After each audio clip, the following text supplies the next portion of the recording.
မ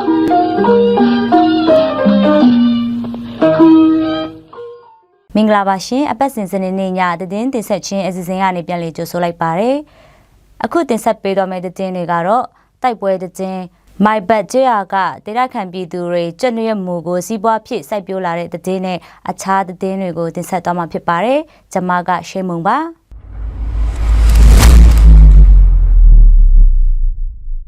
ကချင်လွတ်မြောက်ရေးတပ် KIA တပ်မဟာလေးနေမြေကုတ်ခိုင်အထက်နောင်ရွှေနဲ့မန်းလုံလမ်းမှာတပ်မ69လို့ယူဆရတဲ့စစ်ကောင်စီတပ်တွေနဲ့ KIA တပ်တွေအကြားတိုက်ပွဲဖြစ်ပွားခဲ့ပါတယ်။ကွတ်ခိုင်ဗျူဟာကနေအေရှာဝတ်ဂိတ်တီကားနဲ့တင်ခေါ်လာတဲ့စစ်ကောင်စီတပ်တွေကနေ့လယ်10နာရီချိန်မှာ KIA တပ်တွေရှိတဲ့နေမြေကိုတိုက်ခိုက်ဖို့နေမြေကျူးကျော်လာတဲ့အတွက် KIA တပ်ဖက်က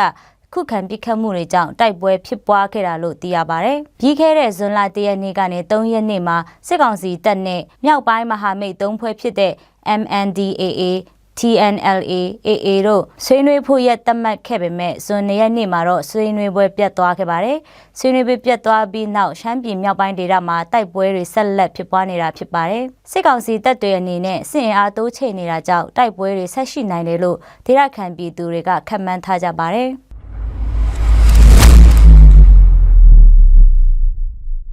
ဆွငိုင်စုမိုင်ဘတ်ကျေးရွာဒေသခံပြည်သူတွေကကျွတ်နွေရမူကိုဝမ်းရေးအတွက်အတိကစိုက်ပျိုးနေပြီးဖြစ်ကြောင်းဒေသခံပြည်သူတွေစီကနေသိရပါတယ်။လွန်ခဲ့တဲ့အချိန်မှာမိုင်ပတ်ကျေးရွာကဒေသခံတွေဟာကြံစိုက်ခင်းတွေကိုအတိကစိုက်ပျိုးခဲ့ပေမဲ့2019ခုနှစ်COVID-19 ရောဂါကြောင့်ကြံတွေကိုတရုတ်ပြည်ကိုမတင်သွင်းနိုင်တော့ဘဲကြံစိမ်းနှုန်းလေးကျဆင်းလာတာကြောင့်အခုချိန်ကျွတ်နွေရမူဟာအချိန်ကြာထားပြီးရောင်းစားနိုင်တာကြောင့်အခုလိုကျွတ်နွေရမူစိုက်ပျိုးလာတာဖြစ်တယ်လို့ဒေသခံတွေစီကနေသိရပါတယ်။ဆွငိုင်စုမိုင်ဘတ်ဒေသခံပြည်သူများအတွက်ကြံစိုက်ခြင်းကဝမ်းရေးအတွက်အဓိကစိုက်ခင်းတွေဖြစ်ခဲ့ပေမဲ့နိုင်ငံရေးအခြေအနေအမျိုးမျိုးနဲ့ COVID-19 ရောဂါကြောင့်ကြံစိုက်ပျိုးရေးကစီးပွားရေးအတွက်အလုံးမဖြစ်တော့တာကြောင့်ကျွတ်နွေရမူစိုက်ပျိုးခြင်းကိုအဓိကထားစိုက်ပျိုးလာတာဖြစ်တယ်လို့လည်းသိရပါတယ်။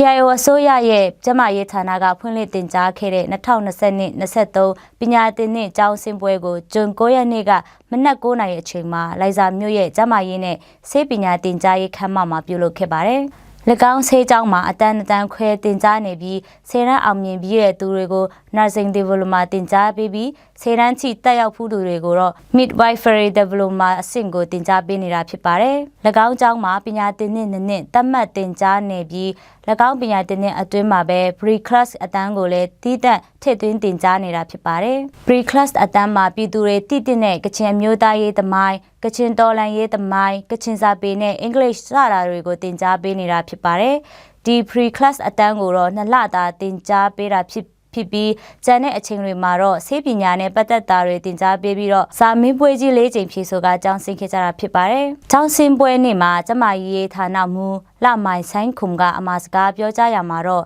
ကျောင်းပြီးသွားတဲ့ကျောင်းသူကျောင်းသားတွေအနေနဲ့